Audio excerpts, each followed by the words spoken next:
కడపలోని అల్మాస్పేట్లో జరిగిన దురదృష్టకర ఘటనపై నమోదైన కేసులో సంబంధం లేని వారిని అదుపులోకి తీసుకున్నారని, అలాంటి వారిని పరిశీలించి విడుదల చేయాలని జిల్లా ఎస్పీని కోరారు ఎంపీ అవినాష్ రెడ్డి.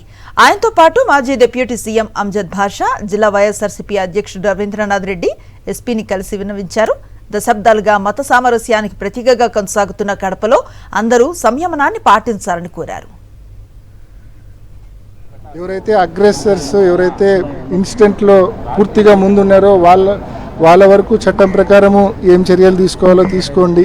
అదేవిధంగా ఎవరైతే అమాయకులు ఉన్నారో, ఎవరైతే దారుణ పోయే వాళ్ళు అమాయకులు ఉన్నారో వాళ్ళ వరకు మరి ఖచ్చితంగా కొంచెం రిలీఫ్ వాళ్ళకి ఇమ్మని చెప్పి, వాళ్ళకి కనీసం వాళ్ళ మీద కేసులు లేకుండా ఒకవేళ కేసుల్లో ఉన్న బెయిలబుల్ సెక్షన్స్ అన్నా పెట్టి వాళ్ళకి రిలీఫ్ కల్పించమని చెప్పి ఎస్పీ గారిని రిక్వెస్ట్ చేయడం జరిగింది.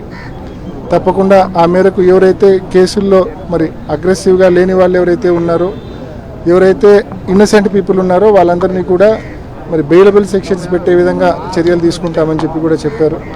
సంబంధం లేని వాళ్ళను కేసులో పెట్టొద్దని చెప్పి కూడా రిక్వెస్ట్ చేశాం.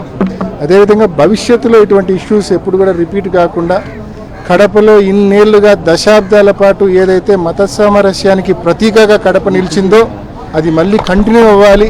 భవిష్యత్తులో మళ్ళీ ఇటువంటి చర్యలు రిపీట్ కాకుండా ప్రతి ఒక్కరం కూడా బాధ్యతతో మెలుగుదామని చెప్పి ప్రతి ఒక్కరిని కూడా రిక్వెస్ట్ చేస్తూ ప్రతి ఒక్కరిని కూడా సవినయంగా రిక్వెస్ట్ చేస్తున్నా.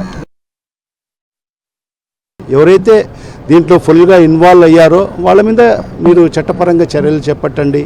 ఎవరైతే దీనికి కారకులైన వాళ్ళను మీరు చట్టపరమైన చర్యలు చేపట్టండి. కానీ నిర్దోషులను అమాయకులను మరి దీంట్లో ఈ కేసులో ఇరికిచ్చేద్దండి అని చెప్పి కూడా మరి ఎస్పీ గారిని కూడా కోరడం జరిగింది. ఎస్పీ గారు కూడా మరి మనకు అభయం ఇవ్వడం జరిగింది. ఎవరైతే అమాయకులైతే ఎవరైతే ఉండారో వాళ్ళకు ఏదో చిన్న సెక్షన్స్ పెట్టడం జరుగుతుంది. ఎవరైతే దాంట్లో పూర్తిగా ఇన్వాల్వ్ అయిన వాళ్ళ మీద కఠినంగా మనం చర్యలు చేపడతామని చెప్పి కూడా ఎస్పీ గారు చెప్పారు.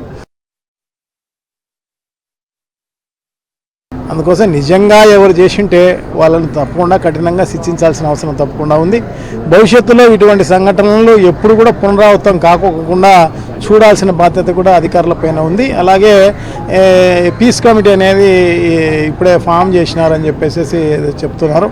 సో ఆ పీస్ కమిటీ ద్వారా అయితేనేమి మిగతా అందరూ కూడా పెద్ద మనసుతో ఆలోచన చేయాల్సిన అవసరం తప్పకుండా ఉంది. సో అందరూ కూడా ఈ గతంలో ఎలా ఉన్నామో అలాగే ఉండే పరిస్థితుల్లో ఉండేటట్టుగా చూడవలసిందిగా అందరికీ కూడా పెద్ద ఎత్తున విజ్ఞప్తి చేసుకుంటూ